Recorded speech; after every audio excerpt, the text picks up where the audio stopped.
right, sir, are we ready? Yep. Okay, excellent. This is Jason Moreno, interviewer with the Oral History Project at Indiana University South Bend. I'm interviewing Father Hesburgh in his office at Notre Dame. Today is November 8th, 2011. Thank you again for taking the time to contribute to the research efforts. I wanted to start off with the question, at what point did you know you were going to become an activist for civil rights? Well, it was early on in life. It was obvious that we had two societies in America, one black and one white. The white ran everything, and the blacks weren't getting decent educations. They weren't getting good jobs because they weren't well educated. And things were looking pretty black for them. And then they set up the Civil Rights Commission in Washington to look into the situation.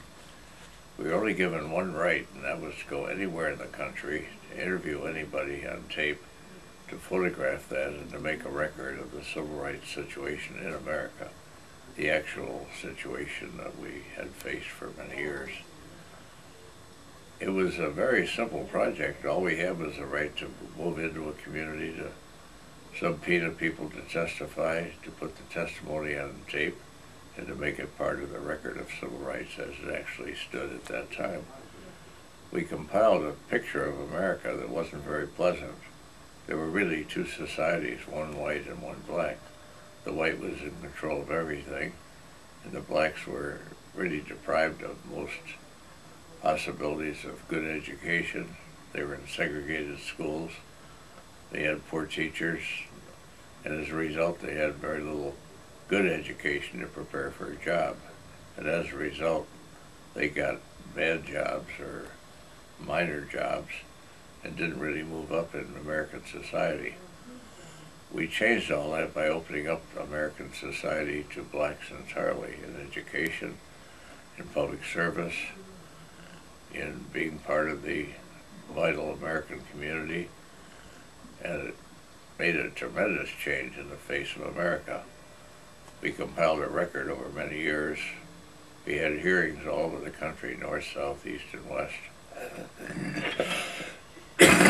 And as a result, we came up with a picture of America that wasn't very pleasant, but was very true.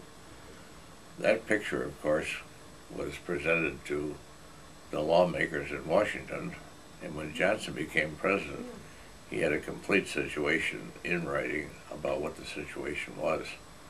He decided to adopt our laws, which would change it, and with a lot of good political power, he put in a whole new system of how we treated blacks and minorities in America. It didn't just affect blacks, but also Hispanics, who are a very large minority. As a result of this, I think we changed the face of America, and today what America stands for and what blacks and Hispanics are doing in American society is at the highest level. The best evidence of that is we have a black president of the United States at the moment. For all of this, and we're very grateful for the cooperation and this development, and the fact that it was the right thing to do.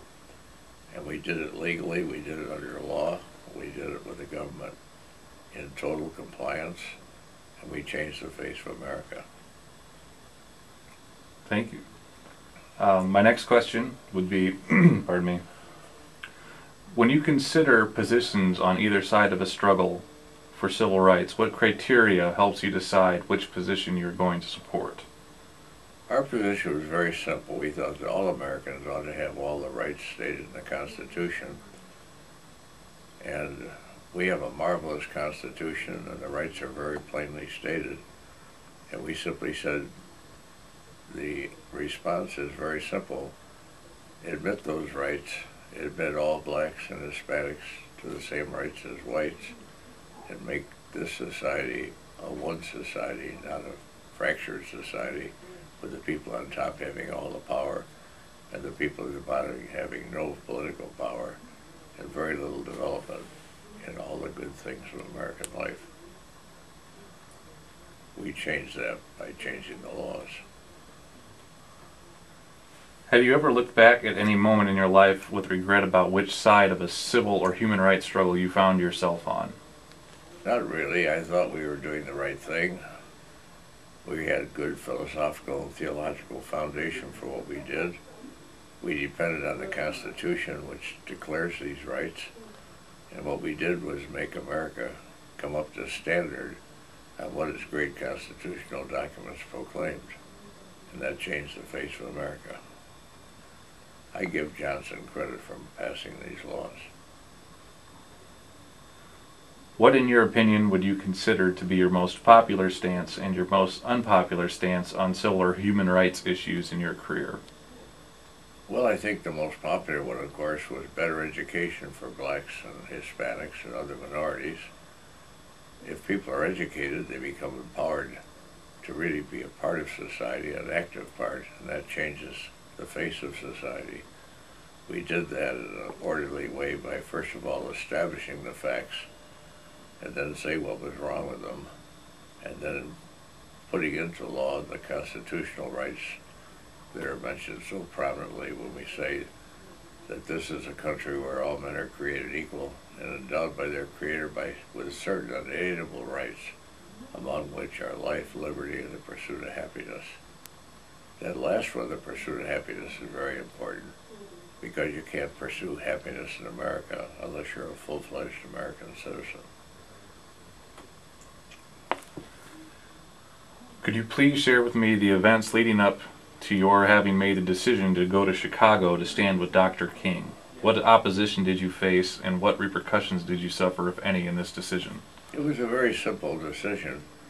I was sitting here on a Saturday or Sunday afternoon, I forget which, and I was watching television, and it came over the news that Dr. King, who was then a young Methodist preacher who was beginning, might have been Baptist, I don't have that straight, but in any event, he was a young Protestant minister who decided to get involved in the struggle for human rights. This was at the very beginning of that struggle. When he said he was going to have a public hearing on these rights in Chicago at Soldiers Field, the mayor of Chicago, who's the father of the current mayor, said he's out here to destroy Chicago, and I'm not going to the hearing. Even the cardinal of Chicago, I thought, made a bad mistake by saying, if the mayor can't go, I can't go. That seemed to be a good non sequitur. It doesn't follow from the fact that the mayor is not going to go that he can't go. So I thought, I don't want that poor guy showing up and having an initial demonstration for human rights with no representative of the Catholic Church there. So I got in the car and drove immediately to Chicago. When I got there, there were over 30,000 people gathered on Soldiers Field. I was just standing in the crowd with another young priest in Chicago who had the same idea I had, just to be there. And when Martin spotted us in the crowd, he sent Shuttleworth, his minister friend, down to bring us up on the stage. We were brought up on the stage, and we took this wonderful picture, which now has become a kind of classic picture of civil rights in America. And Martin was standing there with a young Chicago priest on one side and I on the other, holding hands and singing "We Shall Overcome," with the two Protestant ministers, of course, also very present too. It was kind of a classic moment. In fact, when President Obama came to get an honorary degree from Notre Dame, I gave him a picture of Martin and myself standing there singing "We Shall Overcome." And I said, Mr. President, if Martin were here today, he would tell you that you are the answer to his dream, because he was trying to get equal rights for American blacks. And the fact is, today you're black and you're President of the United States, and that's really the culmination of his wonderful efforts. How do you think Dr. King's appearance here at the Steppen Center in 1963 influenced our community, and how did it influence you? Well, I knew that he was a great leader, and he was the idealist. I was happy to have him come to Notre Dame. We welcome the local community, which is involved in many of our good efforts. And when he arrived and he was welcomed and he gave a great talk, that, I think, changed the face of this particular area, as well as he was changing the face of American appreciation of civil rights all across America. I was happy it was happening here at Notre Dame too. When Cesar Chavez came to Notre Dame for the Bishops' Conference, could you describe any differences in how it affected the community in terms of changing the face of the area? No, I think they were both on the same page.